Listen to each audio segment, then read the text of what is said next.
Up next, we have Rob Slaughter of Defense Unicorns. You got to check his website out. It's fantastic. Intense name, very cute for himself, very cute name for his business. And then intense business because he's getting software to warfighters. He's in the Restream waiting room. Let's bring him in to the TBPN Ultradome. How are you doing, Rob? Welcome to the show. Logo. Look at that. Look at that. Look logo. at that. Friendly unicorn. Friendly unicorn. Please introduce yourself, introduce the company. Tell us what you're building and how it's going. Yeah, Rob Slaughter, spent my career in the military. I spent about 13 years active duty. Wow. Got out with some co-founders about 5 years ago. Like to joke around that I spent the first half of my career struggling with software, and the back half of my career trying to solve the software delivery challenges. Started this company because we saw a real huge problem. It's hard to tell because the most of the ecosystem, most of the industry, especially on the defense or especially on the tech side, doesn't have a ton of exposure to defense. You obviously read the big headlines, so you get the big news. Everybody understands we have the best military in the world. The recent operation in South America obviously highlights this stuff. But there's real significant tech challenges that, as a company, we really strive to solve. So we're super excited to talk about the Series B and, announce a lot of the good stuff that we're doing. How much did you raise? How much? We have officially raised 136 million.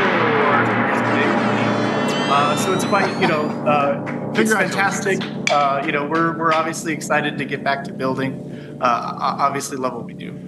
And you're a unicorn now, which is amazing because and we gotta do a capital allocator acknowledgement. Yes. Bain Capital, is the leading the round. Yeah. It feels like if you put unicorn in the name of your startup, you're really asking for you're calling your shots so aggressively that everyone's going to be like, oh, they'll never do it, and you did it. So congratulations. I do wonder if there was ever during the deal process they were like, well, we want to do 9. Yeah. How about 990? Like, I'm sorry. I can't possibly. It will destroy the brand.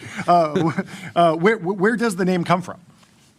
Yeah, so a couple things. First and foremost, we hire unicorns, and so it's hard to find those people that are mission focused. Yeah. That typically have clearances. Yeah. They typically have clearances. They're based in the U.S. Sure. That's the other thing. So one of the big things is that we hire defense unicorns. The other thing is, if we're successful as a company, one of the biggest things we'd like to see in the ecosystem is it's not going to be just 1, 10, 20 defense unicorns in the ecosystem. There's actually going to be hundreds or thousands. Yeah. So just quick back of the envelope numbers, for folks. You look at somebody like NVIDIA, and they do 200 billion-ish. A year revenue, you have a Department of War that spends $1 trillion a year. That's 5x that. And, as you guys mentioned earlier on the show, Trump's talking about increasing that to 1.5 trillion. Yeah. And so when you think about this from a market opportunity perspective, what you actually find out is that there's most likely probably several multi-trillion-dollar companies. And then when you cascade that down, what you're actually going to find is that there's not just dozens, but hundreds of defense unicorns that should be entering the ecosystem. Okay, very cool. And I agree. I think it'll be positive for the ecosystem. How do you guys work with other software companies? Break down the platform for us and how everything actually works. Yeah. So first, talk about the problem. One of the biggest issues is it's a combination of three things. One, these are mostly air-gapped systems, and to define an air-gapped is either fully disconnected, semi-disconnected, or extremely high firewall. So think about security policy settings to where things like GitHub are inaccessible. Sure. The next issue is the super high cybersecurity standards and a lot of the accreditation standards that the government expects. And then the third thing is that there's actually a huge skill gap delta between what you see on industry expectations and what you typically see in military spaces. Not just the defense industrial base, but a lot of times the people who are actually operating these systems are actually active duty airmen, soldiers, sailors, and Marines. And so a lot of the technologies that we work with are Kubernetes based. And so to just say it, how this is really operating is you have people generally wearing a uniform that has to actually operate things that's incredibly complex. Their core day job is firing missiles and guns on target. Their primary day job is not IT operations. And so what we do as a company is we have an open source baseline called UDS that allows people to integrate in an open source fashion. We have the ability to take those applications and, unclassified environments, classified environments, and really our bread and butter is extending those to actual edge weapon systems. So things, F-16s, F-22s. Our largest customer is the Department of Navy, specifically the submarine community. And so, really for us, it's about how do we have like a whole of nation approach. If we're going to enter in a near peer adversary type of engagement, how do we actually, have the ability to inject latest and greatest technology from anywhere around the country to some of these, new weapon systems?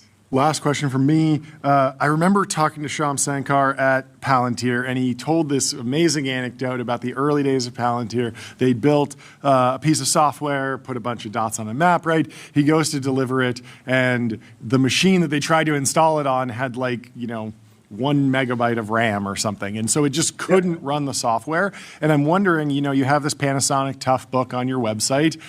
How do you think, or how do you work, or do you work with your customers to understand where products can be actually deployed? Because once you're beyond the air gap, you're probably doing more things on device, at the edge. What are the hardware constraints? I imagine that there's a ton in the age of AI. You can't just run Llama locally on some 10-year-old Tough book. How are you working with clients on understanding hardware and how it will enable their software to be delivered? Yeah, you nailed the problem, which is in these military systems, if you want to do a software update, you effectively have to update the hardware. And that's why the hardware is so out of date, is because for the new iterations of systems, they've struggled to integrate it. It hasn't worked successfully. So that latest and greatest program that was supposed to deliver didn't deliver. So you're stuck with the legacy system. Now that happens 2 or 3 times, and before you know it, people are still stuck on Windows 95. To take your, true story, those types of things are super common. So how do we actually, find success? How do we actually enable the warfighter? Well, if you actually make it easy enough to deliver, in many cases, you don't have to update the hardware. In your example, certainly you do. It's already gone too far. But a lot of cases, what we're doing is we're finding, certain weapon systems, they've had a hardware, refresh, if you will, say a year or 2, ago. It's not the latest and greatest, but it can actually run way more software than what was available 2 years ago.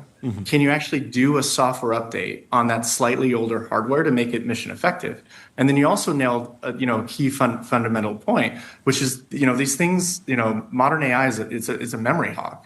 And if you're going to war with outdated hardware, which is the reality, and you're trying to get the latest and greatest AI, you actually have to have the ability to update the software on demand.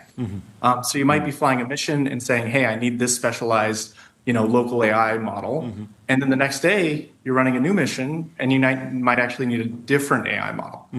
The way war is conducted today, that would actually be a full reset. That'd be a whole new maintenance period. The jet or the Navy ship would actually go down. It's not really viable. With Defense Unicorns, you actually have that capability.